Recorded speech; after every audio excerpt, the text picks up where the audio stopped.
स्वागत करता हूं। हम क्षमा प्रार्थी हैं क्योंकि बहुत सारे साथी, बहुत सारे वरिष्ठ नेता, कार्यकर्ता बड़े जोश और उमंग के साथ आज यहां आए हैं और इसीलिए ये पत्रकार वार्ता लगभग आधा घंटे लेट शुरू हुई। उसके लिए आपको इंतजार करना पड़ा, पर आप भी इस उमंग और जोश के अंदर हमारे बीट के बहुत सारे साथी हैं, आप जुड़ेंगे मुझे विश्वास है। बगैर विलंब के मैं आदरणीय खड़गे साहब से अनुरोध करूंगा कि वो अपनी बात आपको कहेंगे। आदरणीय खड़गे साहब।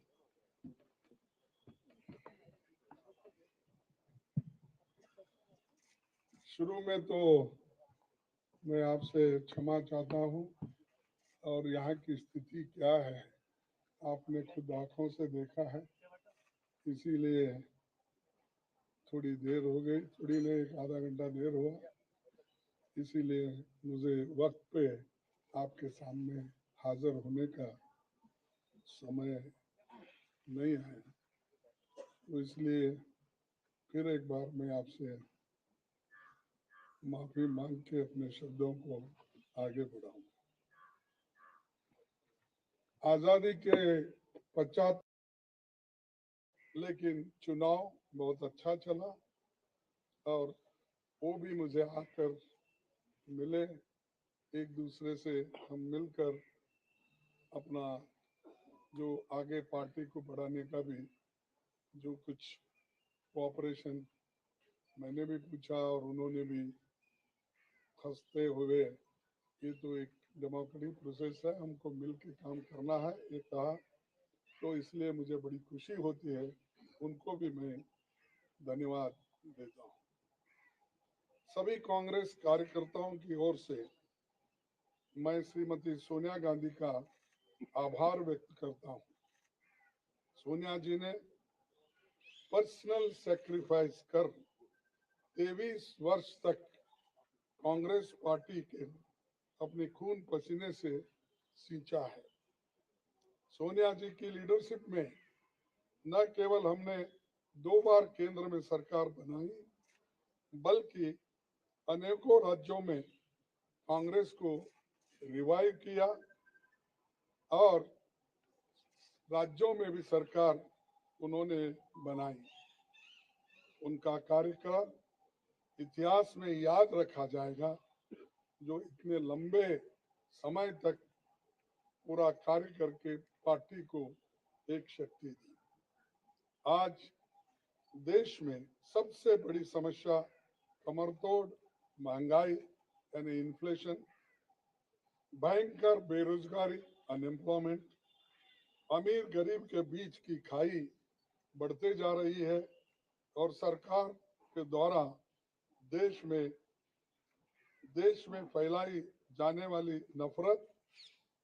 देश की इन समस्याओं के खिलाफ जन आंदोलन तैयार करने के लिए पूर्व कांग्रेस अध्यक्ष श्री राहुल गांधी कन्याकुमारी से कश्मीर तक 3,570 किलोमीटर की यात्रा पर निकले हैं। आज पूरा देश उनके संघर्ष से जुड़ रहा है। मैं कांग्रेस जनों और देश के लोगों से अपील करता हूं कि देश के हित में भारत जोड़ो यात्रा में शामिल होकर श्री राहुल गांधी जी के कंधे से कंधे मिलाकर चलेंगे। उन्होंने मुझे 1 घंटा पहले मुझसे उन्होंने कहा कि आपको अभिनंदन, आप कांग्रेस के अध्यक्ष बने हैं, और मैं एक कांग्रेस के सिपाही के नाते काम करते रहूँगा और आगे बढ़ेंगे सब मिलके, ऐसा उन्होंने मुझसे कहा। इसीलिए मुझे बड़ी खुशी होती है कि वो पाद यात्रा में रहते हुए वो अपना थोड़ा सा समय मेरे लिए उन्होंने फोन पे बिताया, इसलिए मैं उनका भी धन्यवाद करता हूँ। आज हम सबको मिलकर कार्यकर्ता के तौर पर काम करना है। यहाँ न कोई बड़ा है न छोटा, सब बराबर है। हमें देश के संविधान पर हो रहे हमले और देश की डेमोक्रेसी को खत्म करने की कॉन्स्पिरेसी से मिलकर लड़ना है। हमें फैसिस्ट ताकतों से लड़ना है। जो कम्युनलिज्म का चोला ओढ़कर डेमोक्रेटिक इंस्टीट्यूशन पर अटैक कर रहे हैं, हम संगठन को भी मजबूत करेंगे और इन चुनौतियों से भी लड़ेंगे। दिल्ली की सत्ता पर बैठे हुए हुक्मरान सरकार बातें तो बहुत करते हैं पर काम कुछ नहीं होता, और असलियत में उनके चरित्र को 4 शब्दों में अगर मैं बताऊं कि ये है खोखला चना बाजे घना, तो ये उनका काम है। तो दोस्तों, हमारा मानना है कि देश एक तानाशाही की सनक की भेंट नहीं चढ़ाया जा सकता। हमें इकट्ठे होकर इन विनाशकारी ताकतों को हराना है। पार्टी के सभी दोस्तों को संसद से सड़क तक लड़ना होगा। बूथ स्तर पर संगठन के हर साथी को जोर से संघर्ष करना होगा। मुझे विश्वास है कि जैसे आपने मुझ पर भरोसा जताया है और गरीब परिवार में जन्मे एक सामान्य व्यक्ति को, एक सामान्य कार्यकर्ता को कांग्रेस का अध्यक्ष बनाया है, मैं आपके भरोसे पर खरा उतरने की पूरी कोशिश करूंगा। जय हिंद, जय Congress. Thank you. So there will be another opportunity. Kharge Saab has. I am very fortunate that I am in charge of the same state that Kharge Saab comes from. So he has asked me to request to all of you. उन्होंने मुझे आपसे सादर हाथ जोड़कर अनुरोध करने को कहा है कि 26 तारीख को वो अपना कार्यभार संभालेंगे और उस दिन एक व्यापक पत्रकार वार्ता कर बहुत सारे सवालों का जवाब लेंगे। आज हम सब ने उन्हें अनुरोध किया कि आज आप अध्यक्ष निर्वाचित हुए हैं, आप आज जरूर पत्रकार मित्रों को से मिलिए, अपनी टिप्पणी करिए, एक व्यापक पत्रकार वार्ता जिसमें आपके सब सवालों का जवाब वो लेंगे। उन्होंने मुझे अनुरोध किया है आपसे अनुरोध करने को कि आप थोड़ा सा धैर्य रखें और 26 को आपके सब सवाल लेंगे। बहुत बहुत अभी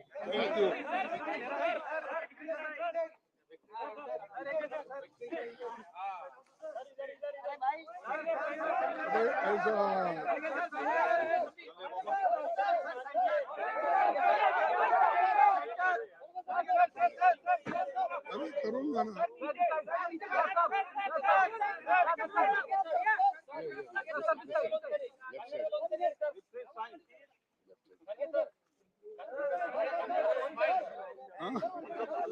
What I'm always serious, man. I take everything seriously. That is the problem. ಎಲ್ಲರಿಗೆ 26ನೇ ತಾರೀಕು ಹೇಳ್ತೀನಿ. Thank you. Kharge sir, big congratulations on behalf of all पूछा और क्या है Pakistan is not going. माननीय मल्लिकार्जुन खड़गे जी का अखिल भारतीय कांग्रेस कमेटी की ओर से इस विशेष पत्रकार वार्ता में मैं आपका स्वागत करता हूं। हम क्षमा प्रार्थी हैं क्योंकि बहुत सारे साथी, बहुत सारे वरिष्ठ नेता, कार्यकर्ता बड़े जोश और उमंग के साथ आज यहाँ आए हैं और इसीलिए ये पत्रकार वार्ता लगभग आधा घंटे लेट शुरू हुई। उसके लिए आपको इंतजार करना पड़ा, पर आप भी इस उमंग और जोश के अंदर हमारे बीट के बहुत सारे साथी हैं, आप जुड़ेंगे, मुझे विश्वास है। बगैर विलंब के मैं आदरणीय खड़गे साहब से अनुरोध करूंगा कि वो अपनी बात आपको कहेंगे। आदरणीय खड़गे साहब।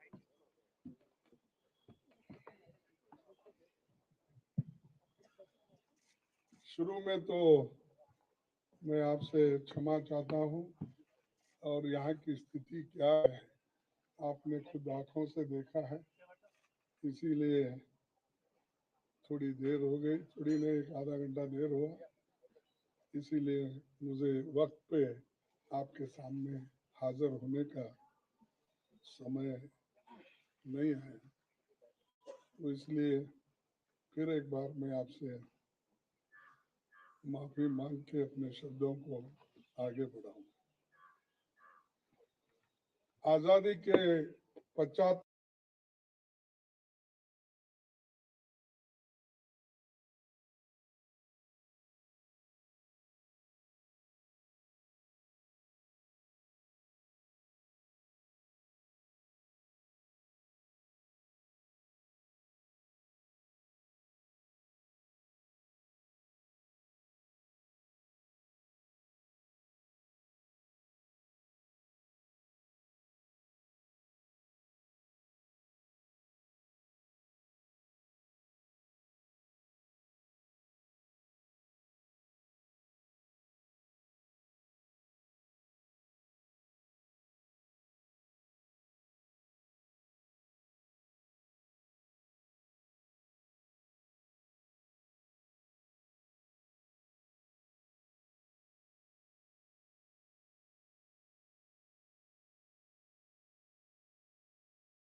मल्लिकार्जुन खड़गे जी का अखिल भारतीय कांग्रेस कमेटी की ओर से इस विशेष पत्रकार वार्ता में मैं आपका स्वागत करता हूं।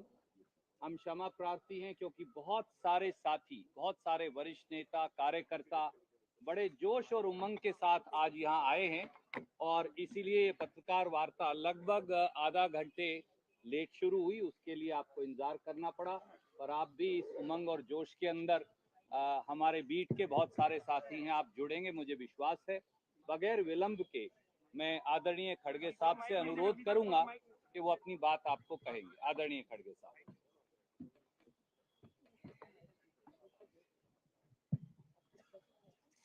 शुरू में तो मैं आपसे क्षमा चाहता हूं, और यहाँ की स्थिति क्या है आपने खुद आंखों से देखा है, इसीलिए थोड़ी देर हो गई, थोड़ी नहीं, एक आधा घंटा देर हुआ, इसीलिए मुझे वक्त पे आपके सामने हाजिर होने का समय नहीं है।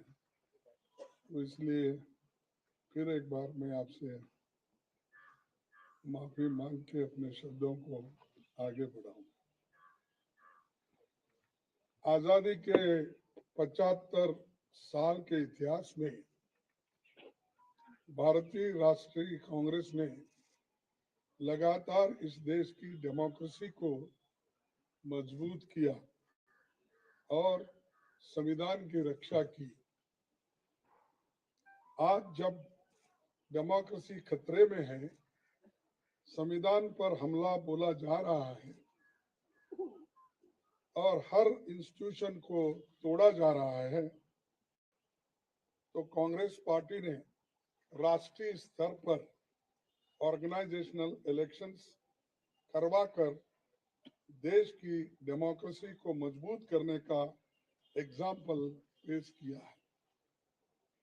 कांग्रेस प्रेसिडेंट के चुनाव के सफल आयोजन के लिए मैं पार्टी के सभी डेलीगेट्स, सीनियर लीडर्स, वर्कर्स और जो कोई भी इस कार्यक्रम से जुड़े हैं, उन सबको मैं धन्यवाद करता हूं। आप सबने डेमोक्रेटिक प्रोसेस में हिस्सा लेकर कांग्रेस को मजबूत किया है। मेरे साथी श्री शशि थरूर को भी शुभकामना देता हूं, क्योंकि ये चुनाव में हम एक एक प्रतिनिधि के रूप में हम और वो खड़े थे, लेकिन चुनाव बहुत अच्छा चला और वो भी मुझे आकर मिले, एक दूसरे से हम मिलकर अपना जो आगे पार्टी को बढ़ाने का भी जो कुछ कोऑपरेशन मैंने भी पूछा और उन्होंने भी हंसते हुए, ये तो एक डेमोक्रेटिक प्रोसेस है, हमको मिल के काम करना है, ये कहा। तो इसलिए मुझे बड़ी खुशी होती है, उनको भी मैं धन्यवाद देता हूँ। सभी कांग्रेस कार्यकर्ताओं की ओर से मैं श्रीमती सोनिया गांधी का आभार व्यक्त करता हूँ। सोनिया जी ने पर्सनल सैक्रिफाइस कर 23 वर्ष तक कांग्रेस पार्टी के अपने खून पसीने से सींचा है। सोनिया जी की लीडरशिप में न केवल हमने 2 बार केंद्र में सरकार बनाई, बल्कि अनेकों राज्यों में कांग्रेस को रिवाइव किया और राज्यों में भी सरकार उन्होंने बनाई। उनका कार्यकाल इतिहास में याद रखा जाएगा, जो इतने लंबे समय तक पूरा कार्य करके पार्टी को एक शक्ति दी। आज देश में सबसे बड़ी समस्या कमरतोड़ महंगाई यानी इन्फ्लेशन, भयंकर बेरोजगारी अनएम्प्लॉयमेंट, अमीर गरीब के बीच की खाई बढ़ते जा रही है और सरकार के द्वारा देश में फैलाई जाने वाली नफरत, देश की इन समस्याओं के खिलाफ जन आंदोलन तैयार करने के लिए पूर्व कांग्रेस अध्यक्ष श्री राहुल गांधी कन्याकुमारी से कश्मीर तक 3,570 किलोमीटर की यात्रा पर निकले हैं। आज पूरा देश उनके संघर्ष से जुड़ रहा है। मैं कांग्रेस जनों और देश के लोगों से अपील करता हूं कि देश के हित में भारत जोड़ो यात्रा में शामिल होकर श्री राहुल गांधी जी के कंधे से कंधे मिलाकर चलेंगे।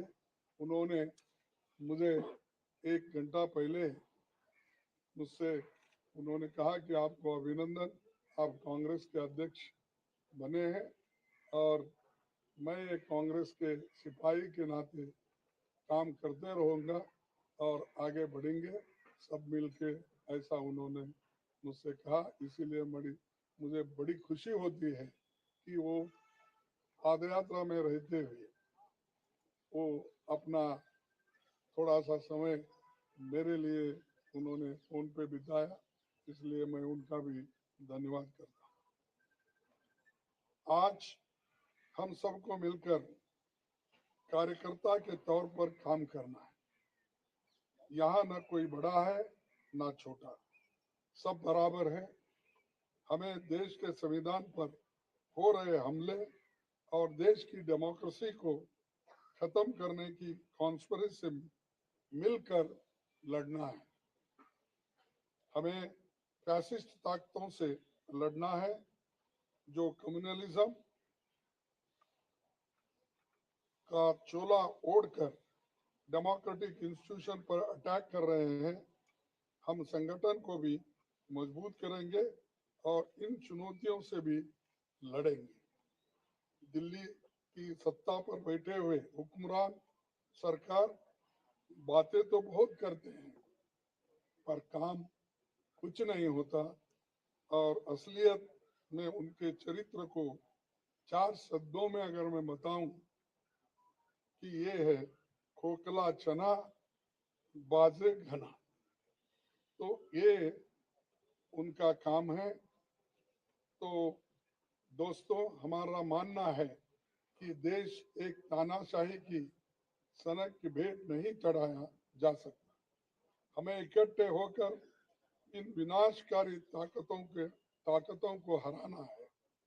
पार्टी के सभी दोस्तों को संसद से सड़क तक लड़ना होगा। बूथ स्तर पर संगठन के हर साथी को जोर से संघर्ष करना होगा। मुझे विश्वास है कि जैसे आपने मुझ पर भरोसा जताया है और गरीब परिवार में जन्मे एक सामान्य व्यक्ति को, एक सामान्य कार्यकर्ता को कांग्रेस का अध्यक्ष बनाया है, मैं आपके भरोसे पर खरा उतरने की पूरी कोशिश करूंगा। जय हिंद, जय Congress. Thank you. So there will be another opportunity. Kharge Saab has. I am very fortunate that I am in charge of the same state that Kharge Saab comes from. So he has asked me to request to all of you. उन्होंने मुझे आपसे सादर हाथ जोड़कर अनुरोध करने को कहा है कि 26 तारीख को वो अपना कार्यभार संभालेंगे और उस दिन एक व्यापक पत्रकार वार्ता कर बहुत सारे सवालों का जवाब लेंगे। आज हम सब ने उन्हें अनुरोध किया कि आज आप अध्यक्ष निर्वाचित हुए हैं, आप आज जरूर पत्रकार मित्रों को से मिलिए, अपनी टिप्पणी करिए, एक व्यापक पत्रकार वार्ता जिसमें आपके सब सवालों का जवाब वो लेंगे।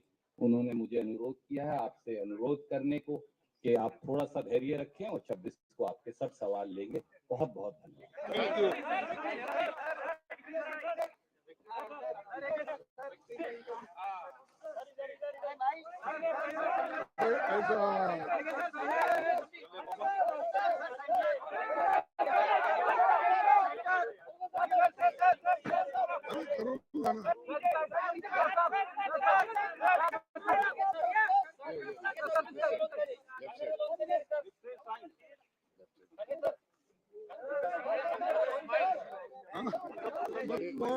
I'm always serious, man.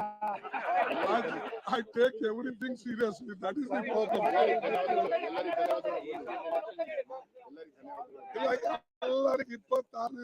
पत्रकार वार्ता लगभग आधा घंटे लेट शुरू हुई, उसके लिए आपको इंतजार करना पड़ा, पर आप भी इस उमंग और जोश के अंदर हमारे बीट के बहुत सारे साथी हैं, आप जुड़ेंगे, मुझे विश्वास है। बगैर विलंब के मैं आदरणीय खड़गे साहब से अनुरोध करूंगा कि वो अपनी बात आपको कहेंगे। आदरणीय खड़गे साहब।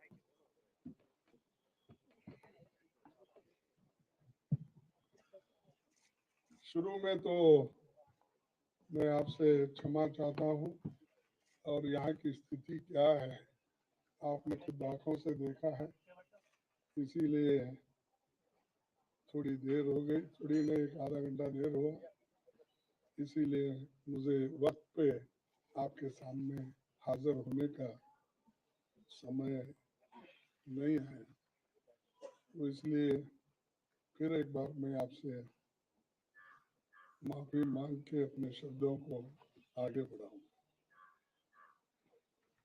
आजादी के 75 साल के इतिहास में भारतीय राष्ट्रीय कांग्रेस ने लगातार इस देश की डेमोक्रेसी को मजबूत किया और संविधान की रक्षा की। आज जब डेमोक्रेसी खतरे में है, संविधान पर हमला बोला जा रहा है और हर इंस्टीट्यूशन को तोड़ा जा रहा है, तो कांग्रेस पार्टी ने राष्ट्रीय स्तर पर ऑर्गेनाइजेशनल इलेक्शंस करवाकर देश की डेमोक्रेसी को मजबूत करने का एग्जाम्पल पेश किया है। कांग्रेस प्रेसिडेंट के चुनाव के सफल आयोजन के लिए मैं पार्टी के सभी डेलीगेट्स, सीनियर लीडर्स, वर्कर्स और जो कोई भी इस कार्यक्रम से जुड़े हैं, उन सबको मैं धन्यवाद करता हूं। आप सबने डेमोक्रेटिक प्रोसेस में हिस्सा लेकर कांग्रेस को मजबूत किया है। मेरे साथी श्री शशि थरूर को भी शुभकामना देता हूं, क्योंकि चुनाव में हम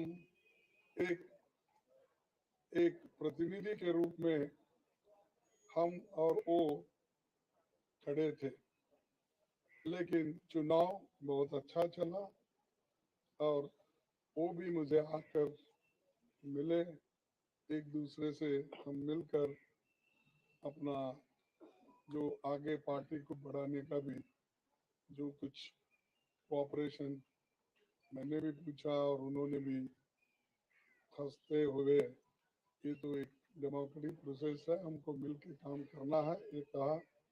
तो इसलिए मुझे बड़ी खुशी होती है, उनको भी मैं धन्यवाद देता हूँ।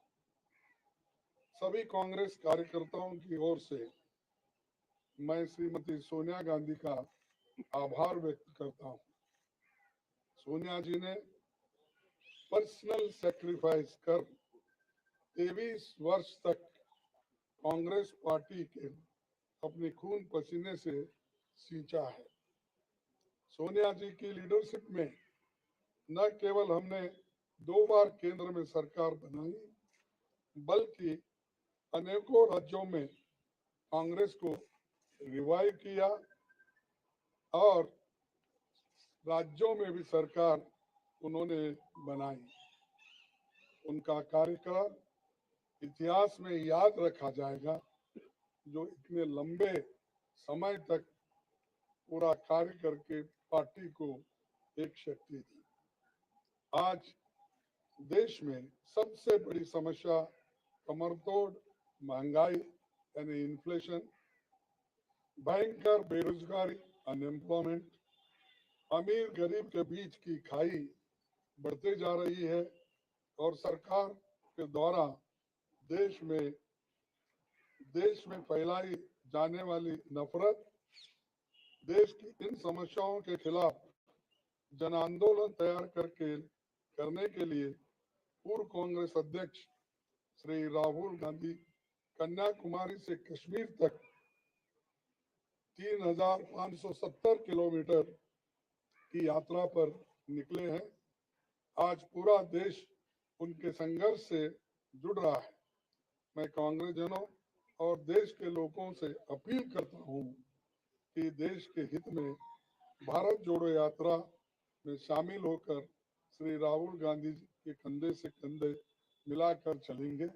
उन्होंने मुझे 1 घंटा पहले मुझसे उन्होंने कहा कि आपको अभिनंदन, आप कांग्रेस के अध्यक्ष बने हैं और मैं कांग्रेस के सिपाही के नाते काम करते रहूँगा और आगे बढ़ेंगे सब मिलके, ऐसा उन्होंने मुझसे कहा। इसीलिए मुझे बड़ी खुशी होती है कि वो पादयात्रा में रहते हुए वो अपना थोड़ा सा समय मेरे लिए उन्होंने फोन पे बिताया, इसलिए मैं उनका भी धन्यवाद करता हूँ। आज हम सबको मिलकर कार्यकर्ता के तौर पर काम करना है।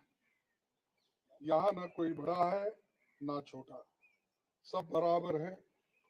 हमें देश के संविधान पर हो रहे हमले और देश की डेमोक्रेसी को खत्म करने की कॉन्स्पिरेसी से मिलकर लड़ना है। हमें फैसिस्ट ताकतों से लड़ना है जो कम्युनलिज्म का चोला ओढ़कर डेमोक्रेटिक इंस्टीट्यूशन पर अटैक कर रहे हैं। हम संगठन को भी मजबूत करेंगे और इन चुनौतियों से भी लड़ेंगे। दिल्ली की सत्ता पर बैठे हुए हुक्मरान सरकार बातें तो बहुत करते हैं पर काम कुछ नहीं होता और असलियत में उनके चरित्र को 4 शब्दों में अगर मैं बताऊं कि ये है खोखला चना बाजे घना, तो ये उनका काम है। तो दोस्तों, हमारा मानना है कि देश एक तानाशाही की सनक की भेंट नहीं चढ़ाया जा सकता। हमें इकट्ठे होकर इन विनाशकारी ताकतों को हराना है। पार्टी के सभी दोस्तों को संसद से सड़क तक लड़ना होगा। बूथ स्तर पर संगठन के हर साथी को जोर से संघर्ष करना होगा। मुझे विश्वास है कि जैसे आपने मुझ पर भरोसा जताया है और गरीब परिवार में जन्मे एक सामान्य व्यक्ति को, एक सामान्य कार्यकर्ता को कांग्रेस का अध्यक्ष बनाया है, मैं आपके भरोसे पर खरा उतरने की पूरी पूरी कोशिश करूंगा। जय हिंद, जय Congress. Thank you. So there will be another opportunity. Kharge Saab has. I am very fortunate that I am in charge of the same state that Kharge Saab comes from. So he has asked me to request to all of you. उन्होंने मुझे आपसे सादर हाथ जोड़कर अनुरोध करने को कहा है कि 26 तारीख को वो अपना कार्यभार संभालेंगे और उस दिन एक व्यापक पत्रकार वार्ता कर बहुत सारे सवालों का जवाब लेंगे। आज हम सब ने उन्हें अनुरोध किया कि आज आप अध्यक्ष निर्वाचित हुए हैं, आप आज जरूर पत्रकार मित्रों को से मिलिए, अपनी टिप्पणी करिए, एक व्यापक पत्रकार वार्ता जिसमें आपके सब सवालों का जवाब वो लेंगे। उन्होंने मुझे अनुरोध किया है आपसे अनुरोध करने को कि आप थोड़ा सा धैर्य रखें और 26 को आपके सब सवाल लेंगे। बहुत बहुत धन्यवाद।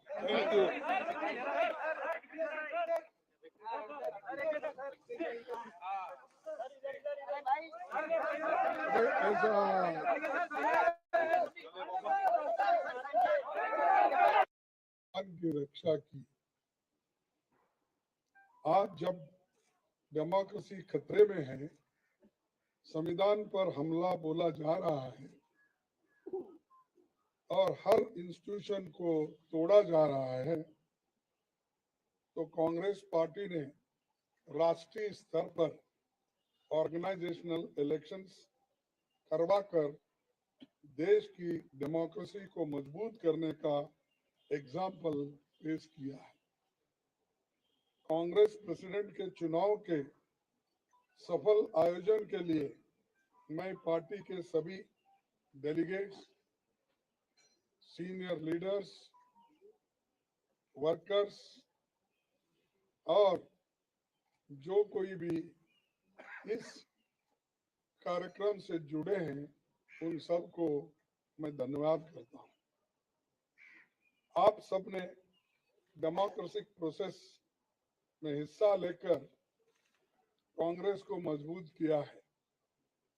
मेरे साथी श्री शशि थरूर को भी शुभकामना देता हूं, क्योंकि ये चुनाव में हम एक प्रतिनिधि के रूप में हम और वो खड़े थे, लेकिन चुनाव बहुत अच्छा चला और वो भी मुझे आकर मिले, एक दूसरे से हम मिलकर अपना जो आगे पार्टी को बढ़ाने का भी जो कुछ कोऑपरेशन मैंने भी पूछा और उन्होंने भी हंसते हुए, ये तो एक डेमोक्रेटिक प्रोसेस है, हमको मिल के काम करना है, ये कहा, तो इसलिए मुझे बड़ी खुशी होती है।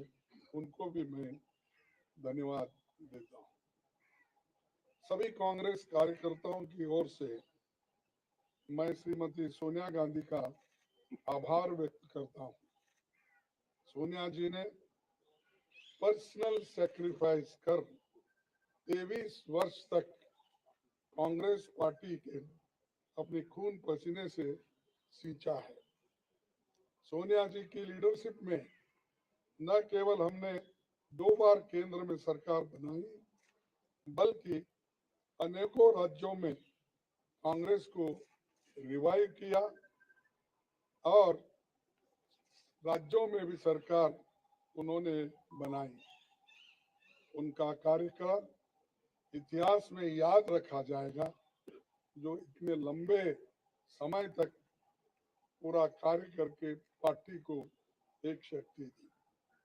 आज देश में सबसे बड़ी समस्या कमरतोड़ महंगाई यानी इन्फ्लेशन, भयंकर बेरोजगारी अनएम्प्लॉयमेंट, अमीर गरीब के बीच की खाई बढ़ते जा रही है और सरकार के द्वारा देश में देश में फैलाई जाने वाली नफरत, देश की इन समस्याओं के खिलाफ जन आंदोलन तैयार करने के लिए पूर्व कांग्रेस अध्यक्ष श्री राहुल गांधी कन्याकुमारी से कश्मीर तक 3,570 किलोमीटर की यात्रा पर निकले हैं। आज पूरा देश उनके संघर्ष से जुड़ रहा है। मैं कांग्रेस जनों और देश के लोगों से अपील करता हूं कि देश के हित में भारत जोड़ो यात्रा में शामिल होकर श्री राहुल गांधी जी के कंधे से कंधे मिलाकर चलेंगे। उन्होंने मुझे 1 घंटा पहले मुझसे उन्होंने कहा कि आपको अभिनंदन, आप कांग्रेस के अध्यक्ष बने हैं और मैं कांग्रेस के सिपाही के नाते काम करते रहूँगा और आगे बढ़ेंगे सब मिलके, ऐसा उन्होंने मुझसे कहा। इसीलिए मुझे बड़ी खुशी होती है कि वो पदयात्रा में रहते हुए वो अपना थोड़ा सा समय मेरे लिए उन्होंने फोन पे बिताया, इसलिए मैं उनका भी धन्यवाद करता हूँ। आज हम सबको मिलकर कार्यकर्ता के तौर पर काम करना है। यहाँ न कोई बड़ा है न छोटा, सब बराबर है। हमें देश के संविधान पर हो रहे हमले और देश की डेमोक्रेसी को खत्म करने की कॉन्स्पिरेसी से मिलकर लड़ना है। हमें फैसिस्ट ताकतों से लड़ना है जो कम्युनलिज्म का चोला ओढ़कर डेमोक्रेटिक इंस्टीट्यूशन पर अटैक कर रहे हैं। हम संगठन को भी मजबूत करेंगे और इन चुनौतियों से भी लड़ेंगे।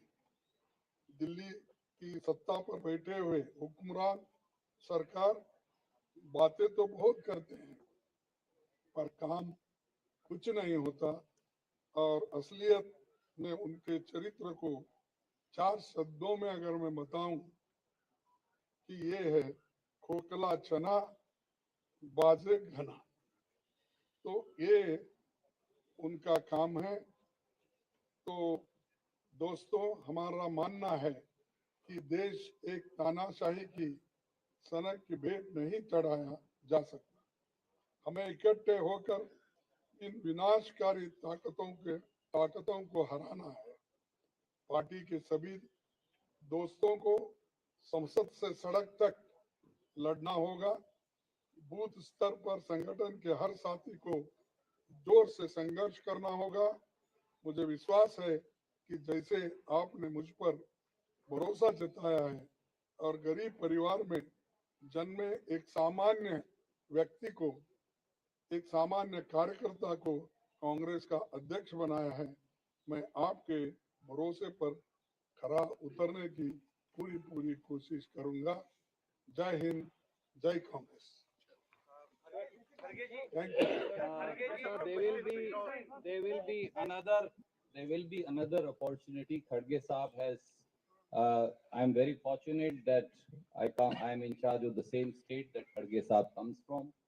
So he has asked me to request to all of you. उन्होंने मुझे आपसे सादर हाथ जोड़कर अनुरोध करने को कहा है कि 26 तारीख को वो अपना कार्यभार संभालेंगे और उस दिन एक व्यापक पत्रकार वार्ता कर बहुत सारे सवालों का जवाब लेंगे।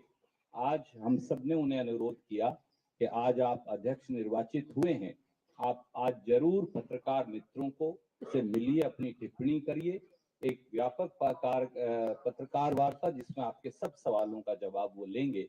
उन्होंने मुझे अनुरोध किया है आपसे अनुरोध करने को कि आप थोड़ा सा धैर्य रखें और 26 को आपके सब सवाल लेंगे। बहुत बहुत धन्यवाद।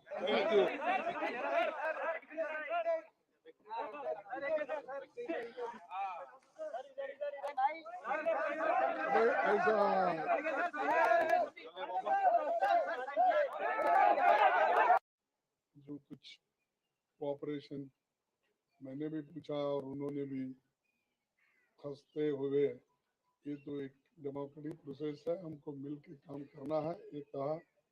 तो इसलिए मुझे बड़ी खुशी होती है। उनको भी मैं धन्यवाद देता हूं। सभी कांग्रेस कार्यकर्ताओं की ओर से मैं श्रीमती सोनिया गांधी का आभार व्यक्त करता हूं।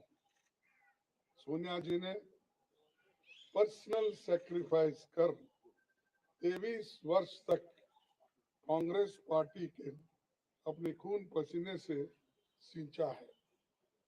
सोनिया जी की लीडरशिप में न केवल हमने 2 बार केंद्र में सरकार बनाई, बल्कि अनेकों राज्यों में कांग्रेस को रिवाइव किया और राज्यों में भी सरकार उन्होंने बनाई। उनका कार्यकाल इतिहास में याद रखा जाएगा, जो इतने लंबे समय तक पूरा कार्य करके पार्टी को एक शक्ति दी। आज देश में सबसे बड़ी समस्या कमरतोड़ महंगाई यानी इन्फ्लेशन, भयंकर बेरोजगारी अनएम्प्लॉयमेंट, अमीर गरीब के बीच की खाई बढ़ते जा रही है और सरकार के द्वारा देश में फैलाई जाने वाली नफरत। देश की इन समस्याओं के खिलाफ जन आंदोलन तैयार करने के लिए पूर्व कांग्रेस अध्यक्ष श्री राहुल गांधी कन्याकुमारी से कश्मीर तक 3,570 किलोमीटर की यात्रा पर निकले हैं।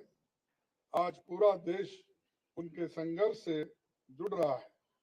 मैं कांग्रेस जनों और देश के लोगों से अपील करता हूं कि देश के हित में भारत जोड़ो यात्रा में शामिल होकर श्री राहुल गांधी के कंधे से कंधे मिलाकर चलेंगे।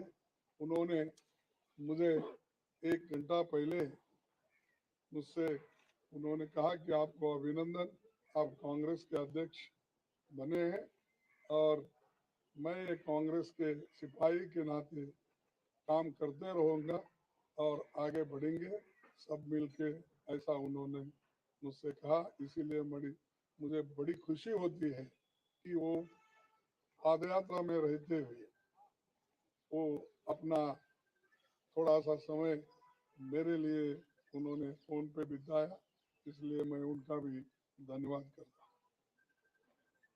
आज हम सबको मिलकर कार्यकर्ता के तौर पर काम करना है। यहाँ न कोई बड़ा है न छोटा, सब बराबर है। हमें देश के संविधान पर हो रहे हमले और देश की डेमोक्रेसी को खत्म करने की कॉन्स्पिरेसी से मिलकर लड़ना है। हमें फैसिस्ट ताकतों से लड़ना है जो कम्युनलिज्म का चोला ओढ़कर डेमोक्रेटिक इंस्टीट्यूशन पर अटैक कर रहे हैं। हम संगठन को भी मजबूत करेंगे और इन चुनौतियों से भी लड़ेंगे।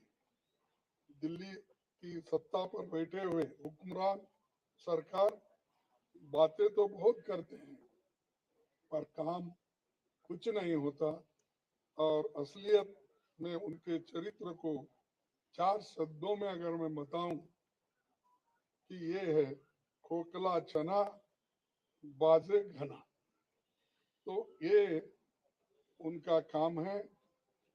तो दोस्तों, हमारा मानना है कि देश एक तानाशाही की सनक की भेंट नहीं चढ़ाया जा सकता। हमें इकट्ठे होकर इन विनाशकारी ताकतों को हराना है। पार्टी के सभी दोस्तों को संसद से सड़क तक लड़ना होगा। बूथ स्तर पर संगठन के हर साथी को जोर से संघर्ष करना होगा। मुझे विश्वास है कि जैसे आपने मुझ पर भरोसा जताया है और गरीब परिवार में जन्मे एक सामान्य व्यक्ति को, एक सामान्य कार्यकर्ता को कांग्रेस का अध्यक्ष बनाया है, मैं आपके भरोसे पर खरा उतरने की पूरी कोशिश करूंगा। जय हिंद, जय Congress. Thank you. So there will be another opportunity. Kharge Saab has I am very fortunate that I am in charge of the same state that Kharge Saab comes from. So he has asked me to request to all of you. उन्होंने मुझे आपसे सादर हाथ जोड़कर अनुरोध करने को कहा है कि 26 तारीख को वो अपना कार्यभार संभालेंगे और उस दिन एक व्यापक पत्रकार वार्ता कर बहुत सारे सवालों का जवाब लेंगे। आज हम सब ने उन्हें अनुरोध किया कि आज आप अध्यक्ष निर्वाचित हुए हैं, आप आज जरूर पत्रकार मित्रों को से मिलिए, अपनी टिप्पणी करिए, एक व्यापक पत्रकार वार्ता जिसमें आपके सब सवालों का जवाब वो लेंगे। उन्होंने मुझे अनुरोध किया है आपसे अनुरोध करने को कि आप थोड़ा सा धैर्य रखें और 26 को आपके सब सवाल लेंगे। बहुत बहुत धन्यवाद।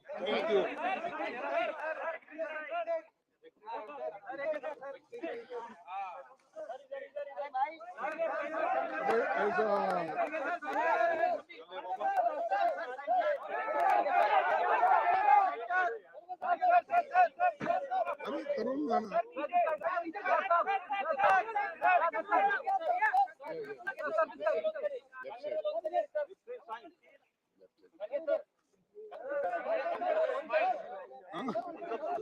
what I'm always serious, man. I take everything seriously. That is the problem. ಎಲ್ಲರಿಗೆ 26ನೇ ತಾರೀಕು ಹೇಳ್ತೀನಿ. Thank you. Kharge sir, big congratulations on behalf of all journalists.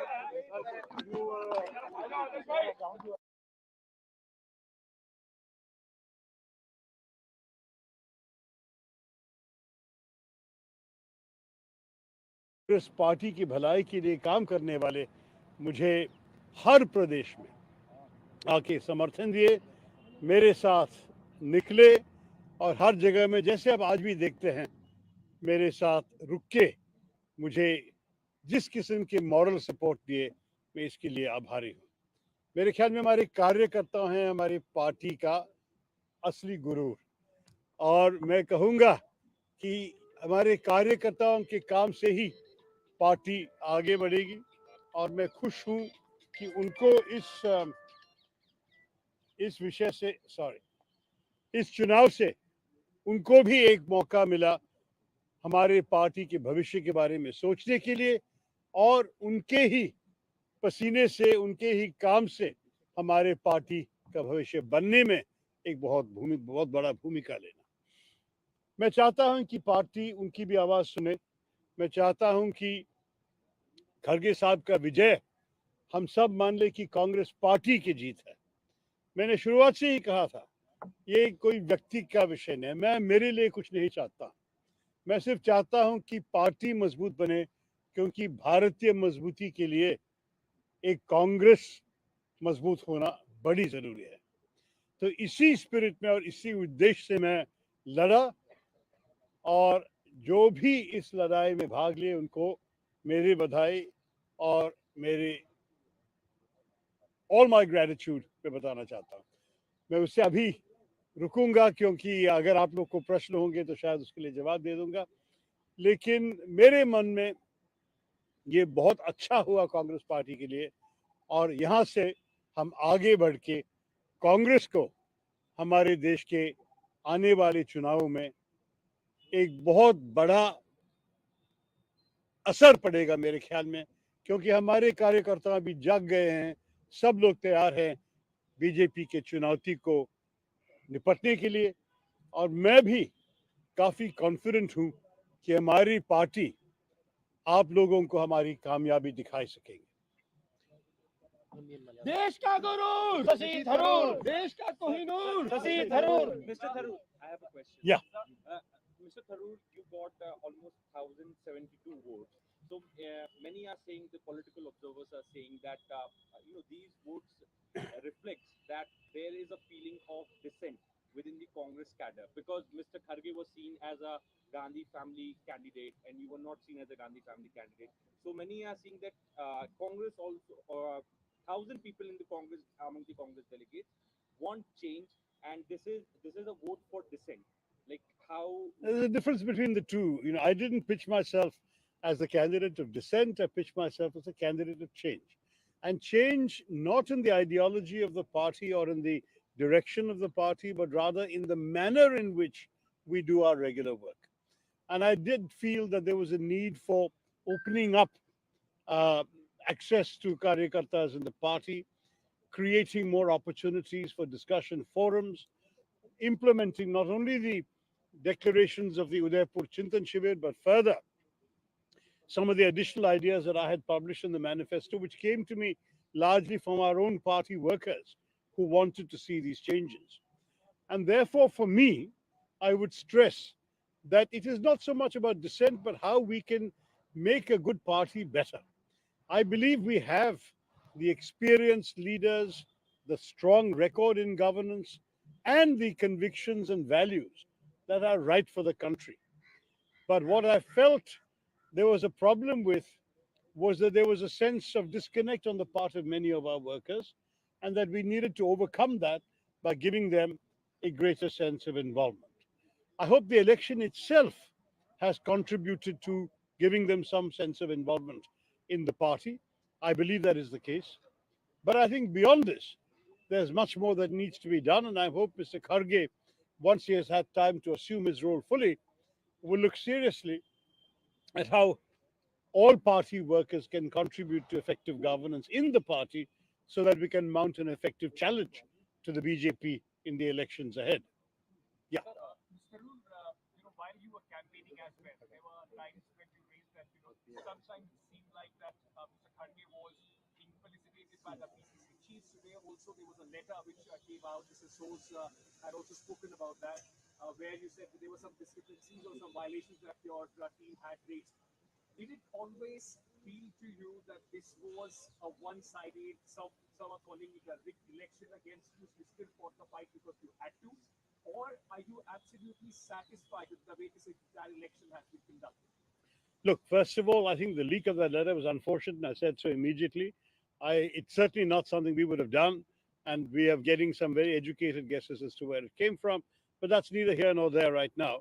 All I wanted to say is that throughout the election, Salman, as a campaign manager, was receiving information from the field, from our party workers, and wherever there were anything that he felt needed to be brought to the attention of the election authority, it was so done. It's not the first letter that was sent.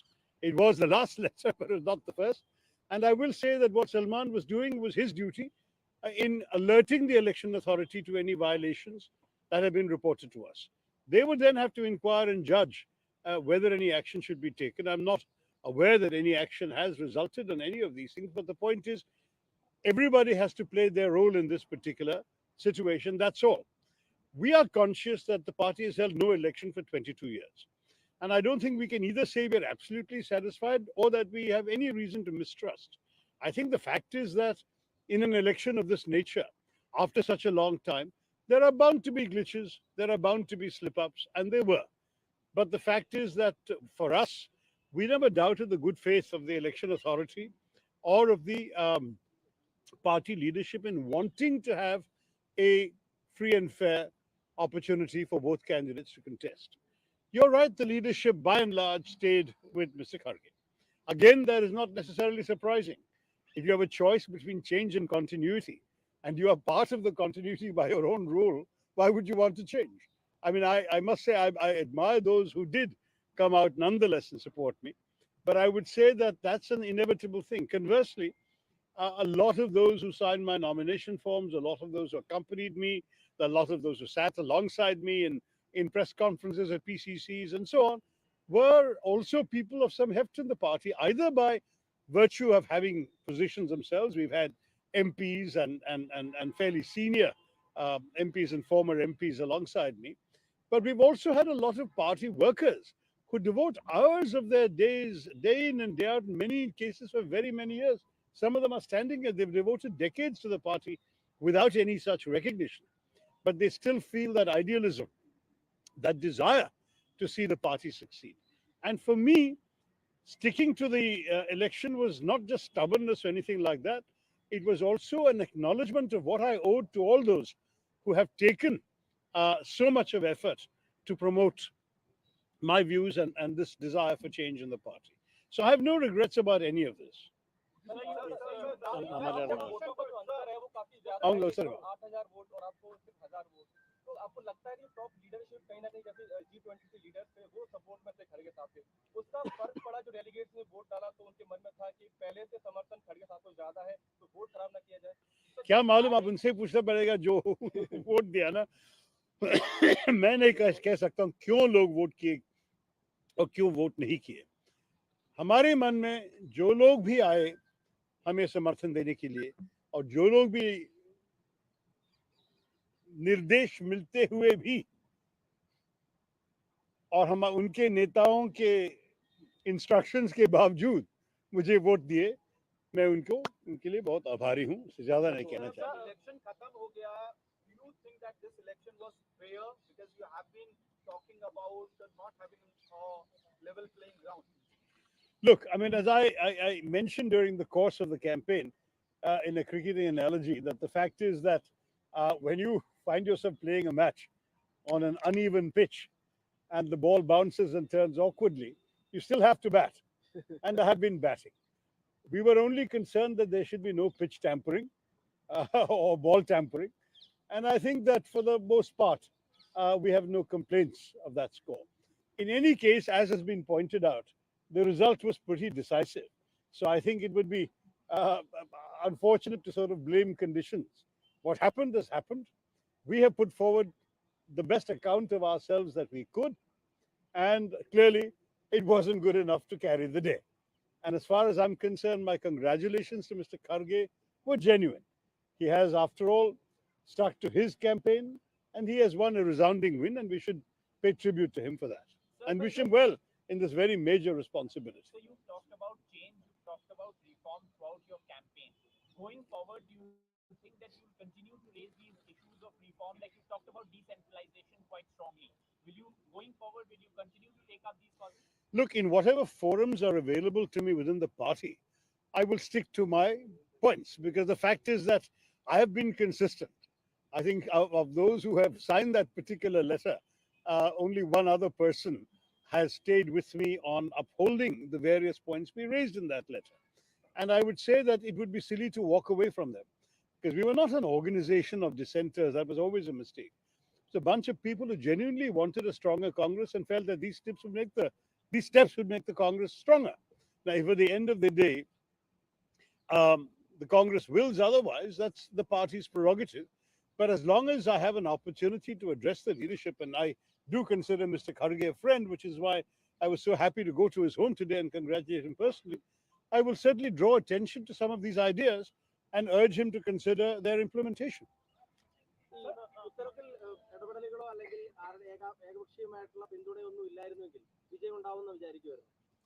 അല്ല നോക്കൂ, ഞങ്ങൾ ഒരു തെരഞ്ഞെടുപ്പിൽ ഇറങ്ങുമ്പോൾ ആരും തോൽക്കാനല്ല ഇറങ്ങുന്നത്. ഞങ്ങളുടെ മനസ്സിൽ ഞങ്ങൾക്ക് പറയാനുള്ള കാര്യങ്ങളെല്ലാം ജനങ്ങൾ കേട്ട് കഴിഞ്ഞാൽ നമ്മൾക്കും ഒരു നല്ലൊരു ചാൻസ് ഉണ്ടാവും എന്നുള്ള വിശ്വാസമായിരുന്നു.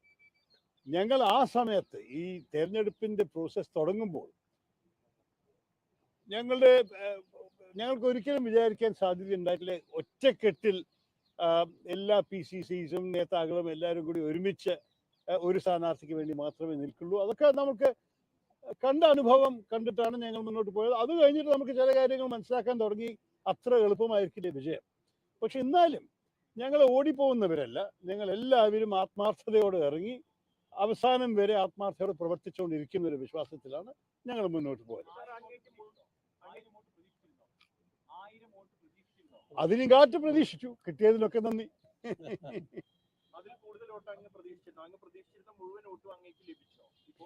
നോക്കൂ, ഞങ്ങൾക്ക് എന്തായാലും ഒരു സയന്റിഫിക് ആയിട്ട് എണ്ണാനുള്ള സാധ്യതയില്ല. പലവരും ഞങ്ങളോട് പറഞ്ഞു ഞങ്ങൾക്ക് തുറന്ന് പറയാൻ സാധിക്കില്ല, പക്ഷെ ഞങ്ങളുടെ വോട്ട് നിങ്ങൾ കാണുന്നു. അങ്ങനെ പറഞ്ഞവര് എല്ലാവരും വോട്ട് ചെയ്തോ ചെയ്തില്ലേ എന്ന് പറയാൻ ആർക്കാ സാധിക്കുക? അവര് തുറന്ന് പറയുന്നത് മറ്റേ സ്ഥാനാർത്ഥിക്കും, മെല്ലെ പറയുന്നത് ഞങ്ങളോട് പറയുന്നത് ഞങ്ങൾക്കാണെന്ന് പറഞ്ഞാൽ ചില വോട്ട് കിട്ടും. ഞങ്ങളൊരു കണക്കായിട്ട് ചെയ്തില്ല, പക്ഷെ ഞങ്ങളുടെ മനസ്സിൽ 1000 എന്തായാലും ക്രോസ് ചെയ്യുന്നൊരു വിശ്വാസം ഉണ്ടായിരുന്നു. അത് പൂർത്തിയായി. അത് കഴിഞ്ഞിട്ട് കൂടി കിട്ടിയിട്ടുണ്ടെങ്കിൽ ഞങ്ങൾ ഞെട്ടിപ്പോയിട്ടുണ്ടാവില്ല. അതിനൊരു സംഘടനമില്ല. ഞാൻ പല പ്രാവശ്യം പറഞ്ഞിട്ടുണ്ട്, ഇതൊരു മാധ്യമത്തിന്റെ മനസ്സിൽ 23 പേര് കോവിഡ് ലോക്ക്ഡൌൺ സമയത്ത് ഡൽഹിയിൽ ഉണ്ടായിരുന്ന ഒരു എഴുത്തൊപ്പിടാൻ, അത്രയേ ഉള്ളൂ. അതിനേക്കാട് കൂടുതൽ പ്രതീക്ഷ നിങ്ങൾക്ക് ഉണ്ടാവരുത്. ഒരു വലിയൊരു സംഘടനയായിട്ട് നടക്കുന്ന ഒരു കാര്യമൊന്നും അല്ല ഇത്. ഞങ്ങൾക്ക് ഒരു നല്ലൊരു കാര്യം നടത്താൻ വേണ്ടി, പാർട്ടിക്ക് നന്നാക്കാൻ വേണ്ടി ചില നേതാക്കൾ ഒരു എഴുത്തെഴുതി പലവരെയും വിളിച്ചിട്ട് പറഞ്ഞു ഇതാണ് ഞങ്ങൾ എഴുതാൻ ഉദ്ദേശിക്കുന്നത്, നിങ്ങൾ ഒപ്പിടുമോ? അപ്പൊ ശരി പറഞ്ഞാൽ ഞങ്ങൾ ഡൽഹിയിൽ ഉണ്ടായിരുന്നു, ഒപ്പിട്ടു. പലവരും അതിന് പിന്തുണ കൊടുത്തു, പക്ഷെ ഡൽഹിയിൽ ഉണ്ടായിരുന്നില്ല ഒപ്പിടാൻ. അത്രയേ ഉള്ളൂ. ഞങ്ങൾ ഈ 23 പേരെ ഒരേ സമയത്ത് ഒരു മുറിയിൽ ഞാൻ ഇതുവരെ കണ്ടിട്ടില്ല. അപ്പൊ ഞാനൊരു സംഘടന കാണുന്നില്ല. പക്ഷേ അങ്ങനെ വിശ്വാസിച്ചവര് എൻ്റെ ഒപ്പം നിൽക്കാത്തതിന് അവരോടൊന്ന് ചോദിക്കണം എന്തുകൊണ്ട് അവർക്ക് തോന്നിയില്ല എന്ന്. കാരണം ഞാൻ ആയത്തിലുള്ള എല്ലാ പോയിന്റും എൻ്റെ പിന്നെ മാനിഫെസ്റ്റോയിൽ, എൻ്റെ പ്രകടന പത്രികയിൽ എഴുതി ഇറക്കിയിട്ട് തുടക്കം മുതൽക്ക് തന്നെ. അവർക്കറിയാം എൻ്റെ പിന്നെ ഏത് വിഷയത്തിലാണ് ഞാൻ മത്സരിക്കുന്നത്. ഞങ്ങൾ 2 വർഷം മുമ്പ് ആഗ്രഹിച്ച വിഷയത്തിൽ തന്നെയാണ് മത്സരിച്ചത്. Sorry. So what role do you see in the new Congress? What are your expectations and what role do you see? I'm not seeking a role for myself. I already have a role as a member of parliament for Thiruvananthapuram. The people of Thiruvananthapuram have invested their votes and their faith in me, and I intend to continue maintaining that faith by serving them. Plus, of course, the winter session of parliament is coming in a few weeks, and we'll have to be prepared for that. So I'll continue the role I already have. I didn't enter this race to seek any role. Obviously, the role of president if I had won, but otherwise, I wanted to be a voice for a number of concerns that many people have been expressing for a long time. I can tell you that I have been at the receiving end of a lot of colleagues, including very many senior colleagues, coming to this house and sharing their anxieties, frustrations, and desires with me over the last 2-3 years. So I'm to some degree surprised that they are no longer sort of on this side of the fence when it came to the election. But having heard these points of view and been convinced by them, it was, if you like, a question of intellectual integrity or moral courage or both to stand up for these things that I know were widely shared within the party. Shared by certainly the 1,072 who voted for these things, but also by others in the party. And I would say that those others who decided not to go with the courage of their convictions should answer for themselves. Yes, yes. You have got practically as much votes as Mr. Pawar had got in 1990. Now, I've got, I believe, more than he and Mr. Pilot together got. Which is not a comparison, please. I have great respect for both of them. I'm not putting myself on the same plane, but purely as a matter of mathematics, I believe my votes exceeded their combined votes. So anyway, whatever it is. My question is that with this kind of support that you have got in this election, one, do you think you've been victorious in your defeat? Second, do you think now your voice, you were always a credible voice, political I hope so. does it strengthen further? Look, I mean, this question of victory and defeat and so on is for outsiders to interpret. I would never make any such claim. I contested an election, I lost, I accept defeat humbly, and I'm not claiming anything otherwise. If all of you interpret in whichever way you want to, that's your privilege. And I read all of you, and I enjoy reading the analyses. But I was tired of reading that the Congress is doomed, the Congress is collapsing, the Congress has no future, etc., etc. I thought, let's change the narrative. And I'm very pleased that over the last 2 or 3 weeks, that narrative has changed. You've all sat up and paid attention to the Congress. You've been writing about the Congress, and you've been writing about the future of the Congress. To my mind, these are all things that I think every Congress person, whether they voted for me or not, can be very happy about. So many of your detractors within the party, many of your detractors within the party were saying that you will not even cross 100 marks. Now you have crossed 1,000 marks. We heard that. We heard that. I think, honestly, the election authorities' counting is the answer to their comment. പാർട്ടിയുടെ റോളിനെ കുറിച്ച് ചോദിച്ചപ്പോൾ രാഹുൽ ഗാന്ധി പറഞ്ഞത് അത് ഖാർഗെ തീരുമാനിക്കുമെന്നാണ്. രാഹുൽ ഗാന്ധിയെ എങ്ങനെ ഉപയോഗിക്കണമെന്നാണ് താങ്കൾ ആഗ്രഹിക്കുന്നത്? പാർട്ടിയുടെ നോക്കൂ, അദ്ദേഹം ഇപ്പൊ തന്നെ ചെയ്യുന്ന കാര്യം ചെയ്തുകൊണ്ടിരിക്കണം. എൻ്റെ അഭിപ്രായത്തിൽ ഭാരത് ജോഡോ യാത്ര ഒരു വലിയൊരു വിജയമാണ്. നിങ്ങൾ കണ്ടില്ലേ, കേരളത്തിൽ തന്നെ 6-7 മണിക്കാണ് രാവിലെ ആയിരക്കണക്കിന് ആൾക്കാർ വന്നിട്ട് അദ്ദേഹത്തെ പ്രോത്സാഹനം കൊടുക്കുന്നത്, തപ്പ് കൊട്ടുന്നത്, അയാൾ കാണാൻ ആഗ്രഹിക്കുന്നത്, സമ്പർക്കം ചെയ്യാൻ ശ്രമിക്കുന്നത്. അതൊക്കെ നോക്കുമ്പോൾ രാഹുൽ ഗാന്ധിയുടെ ഈ ഭാരത് ജോഡോ യാത്ര കോൺഗ്രസ് ഗുണം ചെയ്തിട്ടുണ്ട്, ഇനിയും ചെയ്തുകൊണ്ടിരിക്കട്ടെ. ഞങ്ങളുടെ ഇപ്പൊ തെരഞ്ഞെടുപ്പ് കഴിഞ്ഞു ഇന്നോടെ, പക്ഷെ ഭാരത് ജോഡോ യാത്ര അടുത്ത വർഷം വരെയുണ്ട്. ആദ്യമൊക്കെ ചെയ്തുകൊണ്ടിരിക്കണം, ജനസമ്പർക്കം ചെയ്തുകൊണ്ടിരിക്കണം. അദ്ദേഹത്തിന് വേറെ കാര്യങ്ങൾ അദ്ദേഹം പറഞ്ഞു, ശരി, എൻ്റെ ഖർഗെ സാബാണ് തീരുമാനിക്കേണ്ടത്, ഞാനല്ല. പക്ഷെ എൻ്റെ അഭിപ്രായം, ഞാൻ തെരഞ്ഞെടുപ്പിലും പറഞ്ഞൊരു കാര്യമാണ്, അദ്ദേഹം ഇപ്പൊ ചെയ്യുന്ന ഒരു കാര്യം നല്ലതാണ്, ചെയ്തുകൊണ്ടിരിക്കട്ടെ. ഞങ്ങളൊരു കണക്ക് പറയുന്നത് ശരിയല്ല. ശ്രീ രാഘവനെ ഞാൻ പിന്നെ ഈ ചോദ്യത്തിന് മറുപടി തരാൻ വിടാം. എനിക്ക് പറയണത്, എനിക്ക് എല്ലാ സംസ്ഥാനത്തും പിന്തുണ കിട്ടി. പക്ഷെ പ്രത്യേകിച്ച് കേരളത്തിൽ കിട്ടിയ ഞങ്ങൾക്ക് പലവരും വിളിച്ച് പറഞ്ഞ് ഞങ്ങൾക്ക് വലിയ സന്തോഷിപ്പിച്ചു.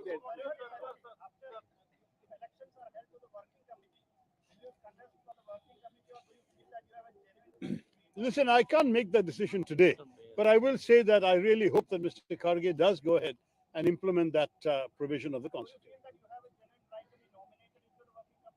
No, listen, the system is very clear according to the Constitution. 12 seats are elected, and then the president appoints 11 essentially to get a balance. So, if certain, for example, a gender is not represented or a particular section of society is not represented in the 12 elected, he uses the 11 seats or she uses the 11 seats to balance the 12 who are elected so that the whole committee looks like a picture of India and of the Congress party's diversity. That's how it's supposed to be. Now, to my mind, that has not been the case for quite some time. And Mr. Kharge will have to decide if he wants to continue with the present practice or whether he wants to go back to that provision of the Constitution. I urge him personally to do that, but it's not my business to do so. I am a defeated candidate. Ask him.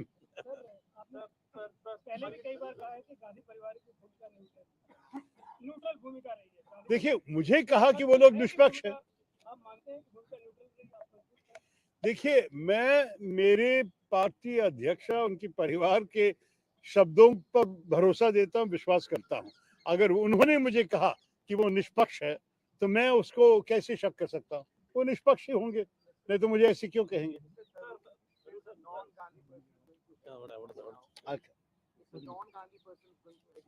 Yes.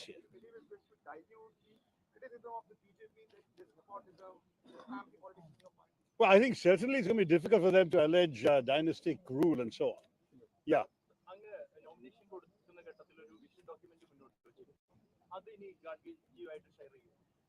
വേണമെങ്കിൽ ഞാൻ കൊടുക്കാം. അദ്ദേഹം എന്നോട് അഭിപ്രായം ചോദിക്കുകയാണെങ്കിൽ ഞാൻ അതൊക്കെ എന്നെ പറയുള്ളൂ. ഇതിലാണ് ഞാൻ മത്സരിച്ചത്. ഇത് പല പാർട്ടി പ്രവർത്തകർ ആവശ്യപ്പെട്ട കാര്യങ്ങളാണ്. അതുകൊണ്ട് ഞാനത് ചൂണ്ടിക്കാണിക്കാൻ തയ്യാറാണ്. പക്ഷെ ഒരു കാര്യം എനിക്കും കൂടി അറിയാം, ഞാനാണ് തോറ്റ വ്യക്തി. ജയിച്ച ആൾക്ക് അവരിഷ്ടപ്രകാരം ചെയ്യാം. എൻ്റെ ഉപദേശം ചോദിച്ചാൽ ഇതായിരിക്കും എൻ്റെ ഉപദേശം. ഈ പാർട്ടിയിൽ ഈ ചില കാര്യങ്ങൾ പലവരും ആവശ്യപ്പെട്ടതാണ്. അപ്പൊ ഈ 1072 ആൾക്കാരുടെ അഭിപ്രായം കേൾക്കണമെന്നുണ്ടെങ്കിൽ അവർ ഇതിനു വേണ്ടിയിട്ടാണ് വോട്ട് ചെയ്തത്. പറ്റി കൊടുക്കാം. Just one last question, because you asked a question, right? Ashish पूछिए.